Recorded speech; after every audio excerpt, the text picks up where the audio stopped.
नमस्कार दोस्तों, मेरा नाम है चीकू। आज मैं आपको एक कहानी सुनाने जा रहा हूं। यह कहानी हकलाहट की समस्या पर आधारित है, जिसका नाम है निताशा की निराशा। दोस्तों, आपके द्वारा की गई हर नई शुरुआत को 3 चरणों में से गुजरना पड़ता है। पहले चरण में लोग आपका मजाक उड़ाते हैं, दूसरे चरण में लोग आपका विरोध करते हैं और तीसरे चरण में लोग आपसे सहमत हो जाते हैं। जब मैंने हकलाहट के अध्यापक के तौर पर कार्य शुरू किया तो मेरे मित्रों और निकट संबंधियों ने मेरे कार्य का काफी मजाक उड़ाया। इसका कारण शायद यह था कि हकलाहट की समस्या को समाज में हंसी मजाक की दृष्टि से देखा जाता है। कई शुभचिंतकों ने तो मेरे इस कार्य का जमकर विरोध भी किया, परंतु अब वह मेरे इस कार्य से पूर्णतया सहमत हैं। इसलिए दोस्तों, दुनिया की परवाह ना करो, मेहनत और ईमानदारी के साथ अपने कार्य में लगे रहो। हकलाहट के अध्यापक के तौर पर मैं अपने इस कार्य को व्यवसाय के रूप में नहीं बल्कि एक समाज सेवा मानकर करता हूँ। मेरा यह मानना है कि अगर हकलाहट की समस्या को जड़ से खत्म करना है तो इसके लिए हकलाहट के प्रति हमारे समाज की सोच को बदलना होगा। क्योंकि हकलाहट की समस्या से पीड़ित कोई व्यक्ति अगर समाज में हकलाने लगता है तो पूरा समाज उसकी हकलाहट की समस्या को लेकर उसका मजाक बनाने लगता है और विभिन्न विभिन्न प्रकार से उसकी खिल्ली उड़ाने लगता है। अपनी इस समाज सेवा के काम को करने के लिए मैं हकलाहट के विषय पर लेख लिखकर समाज के समक्ष रखता हूं। अपने इन्हीं लेखों की सहायता से मैं पीड़ित व्यक्ति की जिंदगी का दर्द और उसके व्यक्तिगत अनुभवों को लिखने का प्रयास करता हूं। दोस्तों, हकलाहट की समस्या लड़कियों की अपेक्षा लड़कों में ज्यादा पाई जाती है। लड़के तो किसी न किसी तरह इस समस्या के साथ अपना जीवन गुजार लेते हैं, वहीं दूसरी तरफ लड़कियों के लिए इस समस्या के साथ जीवन व्यतीत करना बहुत मुश्किल होता है। निताशा की कहानी हमें उसके जीवन में हकलाहट की समस्या के कारण पैदा हुई मुश्किलों और परेशानियों से रूबरू करवाती है। एक दिन की बात है, मैं अपने कमरे में बैठा फेसबुक चला रहा था। तभी मुझे एक मैसेज आया। निताशा? यह मैसेज निताशा नाम की लड़की की तरफ से था। मैंने उसे उसके मैसेज का जवाब भेजा और हमारी बातचीत शुरू हो गई। अपनी बातचीत में उसने बताया कि वह बचपन से हकलाहट की समस्या से पीड़ित है, जिस वजह से वह अपनी मौजूदा स्थिति से बहुत निराश और असंतुष्ट है। अभी हमारी बातचीत चल ही रही थी कि मुझे किसी काम से बाहर जाना पड़ा, जिसके लिए मुझे फेसबुक को बंद करना पड़ा। मैंने निताशा को अपने किसी निजी काम से बाहर जाने का हवाला देकर फेसबुक को बंद करने की सूचना दे दी और साथ ही यह बोल दिया कि वह अपनी समस्या और इसके कारण जीवन में पैदा हुई मुश्किलों को विस्तार पूर्वक लिखकर मुझे मैसेज कर दे। फेसबुक को बंद करते ही मैं यह सोच में पड़ गया कि हकलाहट की समस्या के साथ जीवन गुजारना कितना कठिन होता है। एक लड़के के लिए अगर इतना मुश्किल है तो किसी लड़की के लिए कितना मुश्किल होगा। खैर, निताशा की तरफ से मुझे कोई भी मैसेज नहीं आया। लगभग 3 सप्ताह गुजर जाने के बाद मैंने उसे मैसेज किया। I'm waiting for your message. मेरे मैसेज भेजने के 2 दिन के बाद निताशा का जवाबी मैसेज आया, जिसमें उसने कहा, आप मेरे जीवन के बारे में जानकर क्या करोगे? सभी हंसते हैं, आप भी हंसना चाहते हो क्या? निताशा की तरफ से इस तरह का मैसेज आने से मैं हैरान रह गया और एकदम चुप सा हो गया। उसके मैसेज में एक तरह की शिकायत साफ झलक रही थी, जो समाज के द्वारा उसके साथ किए गलत बर्ताव की तरफ इशारा कर रही थी, जिस वजह से वह मुझे भी गलत समझ रही थी और अपनी समस्या मुझे बताने से हिचकिचा रही थी। मैं उसकी मानसिक स्थिति को कुछ कुछ समझ पा रहा था, जिस वजह से मैंने उसकी सब बातों को एक तरफ कर उसकी मदद करने की ठान ली और उसे वापस मैसेज किया। देखो निताशा, पहली बात तो यह है कि मैं हकलाहट की समस्या को एक विषय के रूप में लेता हूं और जैसा कि तुम जानती हो, विषय कोई भी हो उसे अच्छी प्रकार से समझकर ही आगे की कार्यवाही की जाती है। दूसरी बात, तुम अपने दिल से यह ख्याल निकाल दो कि मैं तुम्हारी हकलाहट की समस्या का मजाक बना रहा हूं। मुझे तुम्हारे साथ दिल से हमदर्दी है, शायद इसलिए क्योंकि जिस परिस्थिति से तुम अब गुजर रही हो, मैं बहुत पहले ही खुद उस परिस्थिति से गुजर चुका हूं। तीसरी बात, हकलाहट की समस्या को जड़ से मिटाने के लिए मैं पहले उसकी जड़ों को ढूंढता हूं। यानी जिस किसी को हकलाहट की समस्या होती है और वो मुझसे मदद मांगता है, तो सबसे पहले मैं ये पता लगाता हूं कि उसकी हकलाहट की समस्या कब शुरू हुई और वो कौन कौन से कारण थे जिनसे उसकी हकलाहट की समस्या में बढ़ोतरी हुई। क्योंकि मेरा मानना है, हकलाहट की समस्या का होना एक बात है और इस समस्या का बढ़ना दूसरी बात है। और फिर समस्या चाहे कोई भी हो, जब उसके बढ़ने के कारणों का पता चल जाता है तो समस्या का हल निकालने में आसानी हो जाती है। हकलाहट की समस्या को हल करने के लिए मैं सबसे पहले उसके बढ़ने के कारणों का पता लगाने की कोशिश करता हूं और फिर उसके अनुरूप उन कारणों को खत्म करने में जुट जाता हूं। इसलिए निताशा, तुम मुझसे अपना भाई मानकर या एक दोस्त मानकर अपनी समस्या के बारे में खुलकर बात करो। तुम्हारी बातों में समाज या किसी व्यक्ति विशेष के प्रति शिकायत नजर आती है, जिसका तुम्हारे मन में बोझ है। और शायद यह तुम्हारी हकलाहट की समस्या के बढ़ने का कारण भी हो सकता है। अगर ऐसा कुछ है तो तुम उनकी शिकायत मुझसे करके अपने दिल का बोझ हल्का करो, क्योंकि यह तुम्हारी हकलाहट की समस्या को हल करने का एक रास्ता भी हो सकता है। मेरा मैसेज पढ़ने के बाद निताशा ने जवाबी मैसेज भेजा जिसमें लिखा था, वह मुझे अपनी हकलाहट की समस्या और इस समस्या से होने वाली परेशानियों के बारे में बताने को सहमत है। उसके बाद हमने तयशुदा समय पर किसी रेस्टोरेंट में मिलने की योजना बनाई। हम दोनों तयशुदा समय पर रेस्टोरेंट में आ गए और निताशा मुझसे बात करने लग गई। मेरा नाम निताशा धवन है। मेरी उम्र 24 साल के लगभग है।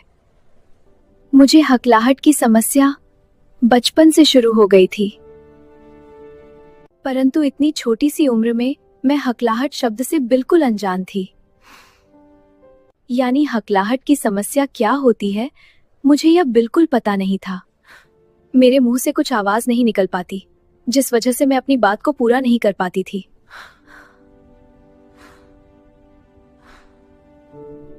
अपनी बात को पूरा करने के प्रयास के कारण मेरा मुंह और होंठ थरथराने लगते थे। मेरी आंखें बंद होने लगती और पूरा का पूरा चेहरा टेढ़ा मेढ़ा होने लगता। जो भी मेरी ऐसी स्थिति देखता वह मेरे ऊपर हंसने लग जाता। शायद इसका कारण यह था कि जब भी मुझे किसी डॉक्टर के पास ले जाते और उसे मेरी इस समस्या के बारे में बताते, तो वह डॉक्टर यह कहकर अपना पल्ला झाड़ देता होगा कि अभी आपका बच्चा काफी कमजोर है और यह सब उसी कमजोरी के कारण हो रहा है। धीरे धीरे उम्र बढ़ने के साथ साथ सब कुछ सामान्य हो जाएगा।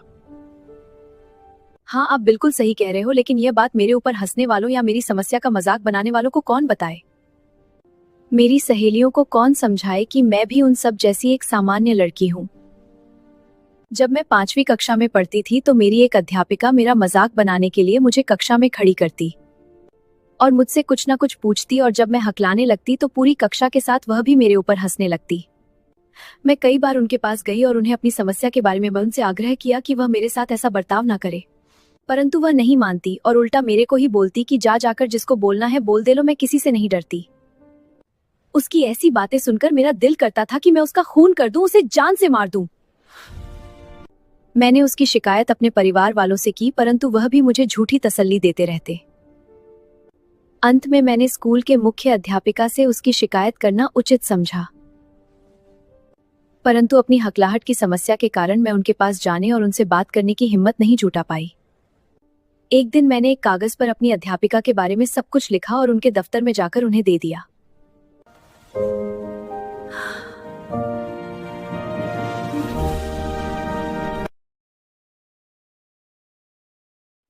उन्होंने मुझे अपने पास बुलाया और मुझे चुप कराने लगे।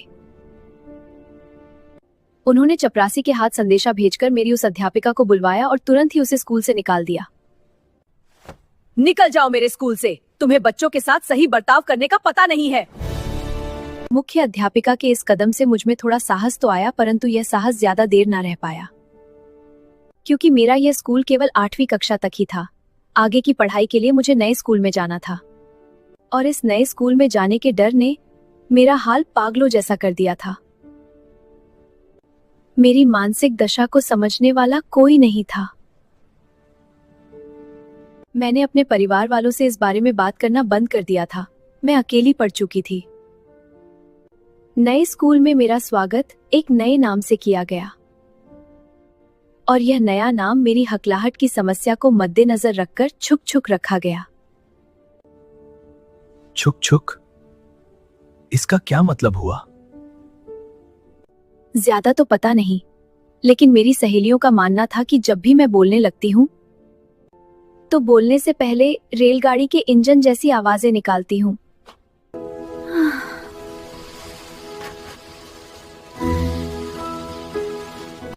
इस छुक छुक नाम ने मेरी सारी काबिलियत और होशियारी को ढक दिया।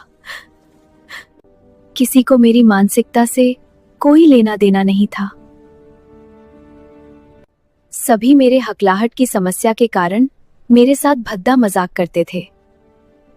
मैं एक लड़की थी, शायद इसलिए किसी का मुकाबला नहीं कर पाती थी, परंतु फिर भी उन सब का डट कर विरोध करती। स्कूल में पढ़े मेरे छुक छुक नाम के कारण लड़कों को मुझे छेड़ने और मुझसे बदतमीजी करने का मौका मिल जाता। मैं जहां भी जाती लड़के मेरे साथ बदतमीजी करने लगते। धीरे धीरे मेरा यह नाम सब तरफ फैल गया और यह सब मेरी हकलाहट की समस्या के कारण था। मैं जानती थी इसमें मेरा कोई दोष नहीं है। अब जबकि मेरी पढ़ाई खत्म हो गई है, मेरे घर वाले मेरी शादी को लेकर चिंतित है, परंतु मैं शादी नहीं करना चाहती। क्यों? तुम शादी क्यों नहीं करना चाहती? क्योंकि मैं जानती हूँ कि अगर मेरी शादी हो भी गई तो यह ज्यादा देर तक टिकने वाली नहीं है और मेरे शादीशुदा जीवन की इस नाकामी का कारण मेरी हकलाहट की समस्या ही होगी। अब आप मेरी कुछ मदद करना चाहते हैं तो ठीक है, वरना मैं तो अपनी जिंदगी किसी न किसी तरह गुजार ही लूंगी। आप चिंता बिल्कुल मत करें, मैं आपकी मदद जरूर करूंगा। निताशा को उसकी मदद का वायदा करके मैं वहां से अपने घर आ गया, लेकिन निताशा की इस कहानी ने मुझे अंदर तक हिलाकर रख दिया। निताशा की कहानी में उसकी हकलाहट की समस्या को बढ़ाने के लिए कसूरवार कौन था? क्या वो अध्यापिका थी जिसने बार बार उसका मजाक बनाया, और फिर उसके सहपाठी जिन्होंने उसका नाम चुक चुक। निताशा की हकलाहट की समस्या बचपन में ही रुक जाती अगर हमारे समाज की मानसिकता हकलाहट की समस्या के प्रति सकारात्मक होती। अगर समाज उसकी हकलाहट की समस्या को अनदेखा कर उसे आगे बढ़ने में उसका साथ देता, तो आज समाज के साथ वह कदम से कदम मिलाकर चल रही होती। परंतु अफसोसजनक बात यह है कि ऐसा कुछ हुआ नहीं। अब सवाल यह उठता है कि अगर मैं उसकी कुछ मदद कर भी दूं और वह मेरे दिए कोर्स की सहायता से अपनी हकलाहट की समस्या पर काबू पा ले, तो क्या वह अपने भावी पति से अपनी पिछली जिंदगी छुपा पाएगी? लोग तो उसे छुक छुक छुक का पति ही कहेंगे, और क्या पता उसकी पिछली जिंदगी ही उसके शादीशुदा जीवन में एक दरार पैदा करे और तलाक का कारण बने। इस विषय पर भी समाज को कुछ तो सोचना पड़ेगा। अगर आपको यह कहानी अच्छी लगी तो वीडियो पर लाइक, कमेंट और उसे शेयर जरूर करें। मिलते हैं अगली किसी नई कहानी के साथ, तब तक के लिए बाय बाय बाय। और अंत में मैं यही कहूंगा कि किसी हकलाहट की समस्या से परेशान व्यक्ति का मजाक बनाकर उसे परेशान मत करें, यानी उसे छुक छुक वगैरह मत कहें। छुक छुक। This movie is presented by Rohit Verma Rimpu.